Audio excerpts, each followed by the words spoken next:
தமிழ்நாடு முழுவதும் பெரும்பாலான மாவட்டங்களில் கனமழை பொறுத்த வரைக்கும் தீவிரமாகி கொண்டிருக்கு. ஒரு சில இடங்கள்ல பரவலான மழை பொழிவும் கடந்த 24 மணி நேரத்தில் பதிவாகி இருக்கிறது. இடைவிடாத ஒரு மழை பொழிவுகள் விட்டு விட்டு நம்ம எதிர்பார்க்கலாம். தமிழ்நாடு முழுவதும் கடந்த சில நாட்களாக பரவலாக கனமழை கொட்டி தீர்த்த நிலையில் அடுத்தடுத்து வரக்கூடிய நேரங்கள் மற்றும் நாட்களிலும் இடைவிடாத ஒரு மழை பொழிவுகள் நிச்சயமாக பதிவாகும். பெரும்பாலான வட தமிழகத்தில் மழை கொட்டி தீர்த்தது 10 சென்டிமீட்டர். அதுதான் நம்ம சொல்லியிருந்தோம். தென் தமிழகத்தை விட வட தமிழகத்தில் மழை பொழிவு ரொம்பவே அதிகமாக இருக்குன்னு சொல்லியிருந்தோம். காஞ்சிபுரத்தில் மட்டுமே 10 சென்டிமீட்டர் மழை பதிவாயிருக்கு. இது ஒரு மிக மோசமான ஒரு வானிலையாகவே தமிழகத்தில் பார்க்கப்படுது. அடுத்தடுத்து வரக்கூடிய தேதிகள் மற்றும் நாட்களிலும் ஒரு தொடர் மழை பொழிவு நிச்சயமாக எதிர்பார்க்கலாம். தமிழகத்தில் கடந்த சில நாட்களாக பரவலாக மழை தீவிரமும் அடைந்திருக்கு. இப்போ மறுபடியும் மழை தீவிரம் குறைய போகுது. அதனால தான் உங்களுக்கு நம்ம தேதிகள் அறிவிப்பு கொடுக்க போகிறோம். மறக்காம கேட்டு பயன்பெறுங்க. ஸ்க்ரீனுக்கு கீழே தெரியக்கூடிய அந்த லைக் பட்டனை கொஞ்சம் கிளிக் பண்ணுங்க, சப்ஸ்கிரைப் பண்ணி சப்போர்ட் பண்ணுங்க. வருகிற ஆகஸ்ட் 7 மற்றும் 8 தேதிகளில் மீண்டும் பல்வேறு மாவட்டங்களில் மாலை அல்லது இரவு நேரங்களில் பரவலாக மிதமான மழை பொறுத்த வரைக்கும் எதிர்பார்க்கலாம். டேட் அனௌன்ஸ்மெண்ட் சொல்லிட்டு இருக்கோம், கவனமாக கேட்டுக்கோங்க. ஆகஸ்ட் 7 மற்றும் 8ஆம் தேதிகளில் பரவலாக மிதமான மழை பொழிவு சென்னை முதல் கடலூர் வரை இருக்கக்கூடிய அநேக கடலோர மாவட்டங்களில் லேசானது முதல் மிதமான மழை பொழிவு பதிவாகும். அதுக்கப்புறம் மறுபடியும் ஒரு மிகப்பெரிய அளவில் மழை ஓய்வு கொடுக்க போகுது. 10 நாளாக மழை வந்தது இல்லையா, அப்படியே 20 நாளாக மழை பெய்யாமல் ஒரு சின்ன ஒரு ஓய்வு பொறுத்த வரைக்கும் தமிழகத்தில் கொடுக்க போகுது. அதற்காக நமக்கு சுத்தமாக மழை வராமலாம் போகிறது இல்லை. ஒரு மிதமான மழை, லேசான மழை மட்டும் ஆங்காங்கே பதிவாகிட்டு போயிடும். பெரிதளவில் இந்த மாதிரி 10 சென்டிமீட்டர் மழையெல்லாம் எதிர்பார்க்க முடியாது. உங்களுக்கு வானிலை அறிக்கை முழுமையாக கேளுங்க, இன்னொன்று உங்களுக்கு தெளிவுபடுத்தி சொல்கிறோம். குறையும் மழை வாய்ப்புகள் குறிப்பாக வட தமிழகத்தை தவிர்த்து மற்ற மாவட்டங்களில் படிப்படியாக மழை வாய்ப்புகள் குறையக்கூடும். குறிப்பாக அப்போது டெல்டா மாவட்டங்கள், தென் மாவட்டங்கள் எல்லாம் இனிமேல் நமக்கு பகல் நேரங்களில் வெயில் கொஞ்சம் படிப்படியாக வர ஆரம்பிச்சிடும். ஆகவே டெல்டா மாவட்டங்கள், தென் மாவட்டத்தில் அநேக இடங்களில் இடைவிடாத ஒரு மழை பொழிவுகள் பொறுத்த வரைக்கும் இதுக்கப்புறம் எதிர்பார்க்க முடியாது. கடந்த 2-3 நாட்களாக இதுதான் அதிகபட்ச, அதாவது தென்மேற்கு பருவமழையிலேயே அதிகமாக மழை பதிவாச்சு. வட தமிழகத்தில் அதிகமான பெய்த மழை அப்படின்னா இந்த காஞ்சிபுரத்தில் பெய்த மழை தான். தென் மாவட்டங்களில் வடகிழக்கு பருவமழை, அது குறிப்பாக இந்த தென்மேற்கு பருவமழையில் அதிகமான மழை பார்த்தீங்கன்னா திருநெல்வேலி மாவட்டங்களில் தான், மேற்கு பகுதிகளில் அதிக மழை பொழிவுகள் பதிவாயிருக்கு. அப்போது தென் மாவட்டத்திற்கு திருநெல்வேலியும், வட மாவட்டத்திற்கு குறிப்பாக காஞ்சிபுரமும் அதிகபட்ச மழை பொழிவுகள் பதிவாயிருக்கு. அதே மாதிரி மேற்கு தொடர்ச்சியில் எடுத்துக்கிட்டிங்கன்னா உங்களுக்கு நீலகிரி மாவட்டங்கள் அதிகப்படியான மழை பொழிவு இந்த வருஷம் பதிவாயிருக்கு. நீலகிரி, கோயம்புத்தூர் உள்ளிட்ட பகுதிகள் அதிகப்படியான மழை பொழிவுகள் பதிவாகியிருக்கு இந்த வருஷம். ஆனால் இது ஒரு 8லேருந்து 10 மாவட்டங்கள் நல்லா மழை கிடைச்சிருக்கே தவிர மீதம் ஒரு 26 மாவட்டத்திலேருந்து 28 மாவட்டங்கள் வரைக்கும் சரிவர மழை இல்லை அப்படின்னு தான் நம்ம சொல்லி ஆகணும். அதாவது மழை பற்றாக்குறைன்னு எடுத்து பார்த்தீங்கன்னா நிறைய மாவட்டங்கள் இந்த முறை தென்மேற்கு பருவமழையில் பற்றாக்குறையாக இருக்குது. இது எப்படி நம்ம சமாளிக்க போகிறோம் அப்படின்னா, வடகிழக்கு பருவமழையை தான் நம்பி இருக்கிறோம். வடகிழக்கு பருவமழை நமக்கு சாதகமாக அமையும் போது இந்த மழையின் பற்றாக்குறையை நம்ம நிச்சயமாக சமாளிக்க முடியும்.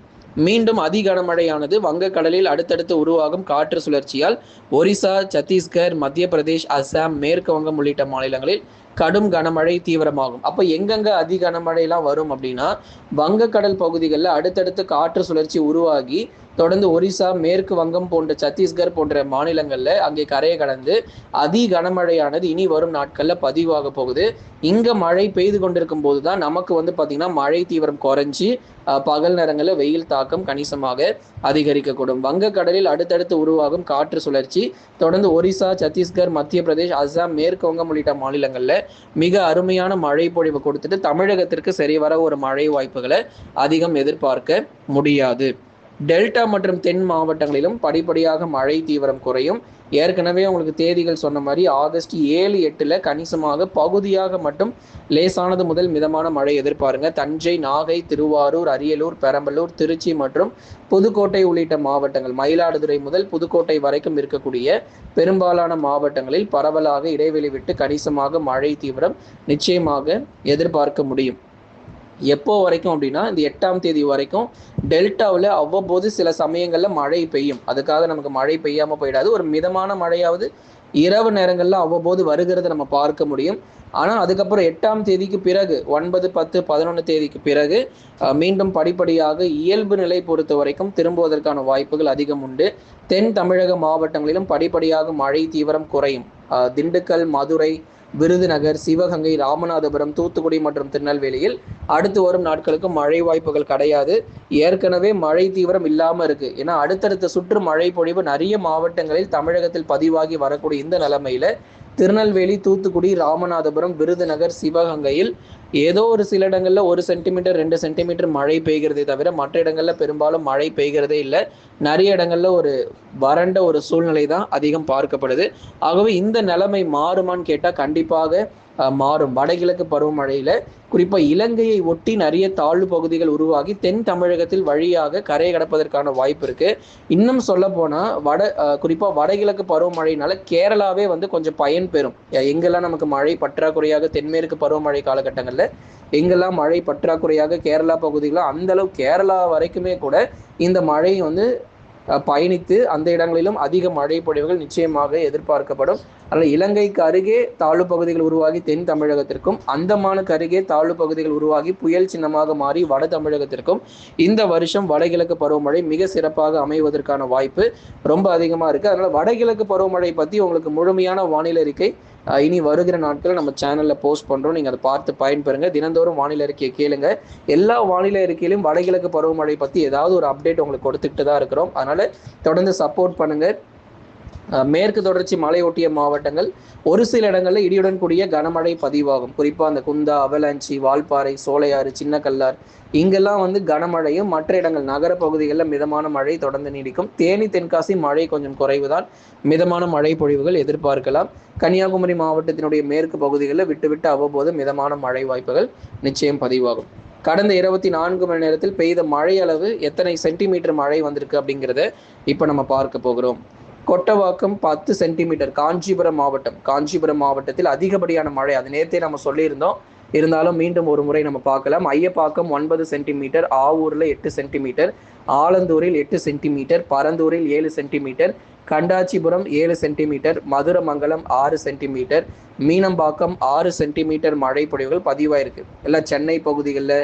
இன்னும் பாருங்க, ஈரோடு மாவட்டங்களில் கூட மழை வந்திருக்கும் பாருங்க. தஞ்சாவூர்ல மட்டுமே 6 சென்டிமீட்டர், டெல்டா பகுதிகளில் 4 முதல் 6 சென்டிமீட்டர் மழை வரைக்கும் அதிகபட்சம் பதிவாயிருக்கு. Naidumangalam 6 centimetre, Marakkanam 6 centimetre, Nagapattinam 5 centimetre, நாமக்கல்ல ஓரிரு இடங்கள்ல மழை வந்திருக்கு 4 சென்டிமீட்டராக. அதாவது கடந்த 24 மணி நேரத்தில் நாமக்கல் பகுதிகளில் 4 சென்டிமீட்டர், ஈரோடு மாவட்டத்தில் 4 சென்டிமீட்டரும், சாத்திரசன்கோட்டை பகுதியில் 4 சென்டிமீட்டர் மழை வந்திருக்கு. ஈரோடு மாவட்டத்தில் எந்த பகுதியில் ப்ரோ நேற்று மழை வந்துச்சுன்னு தெரிஞ்சுக்கணும்னா கமெண்ட் செக்ஷன்ல தெரியப்படுத்துங்க.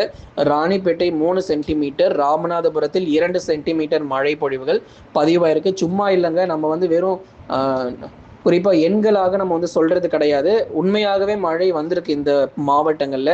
ராணிப்பேட்டையில 3 சென்டிமீட்டர் மழையும், ராமநாதபுரத்தில் 2 சென்டிமீட்டர், தெற்கோயிலூரில் தலா 1 சென்டிமீட்டர் மழை பொழிவும் பதிவாகி இருக்கிறது. நீங்க மறக்காம லைக் பண்ணுங்க, சப்ஸ்கிரைப் பண்ணி தொடர்ந்து சப்போர்ட் பண்ணி பாருங்க.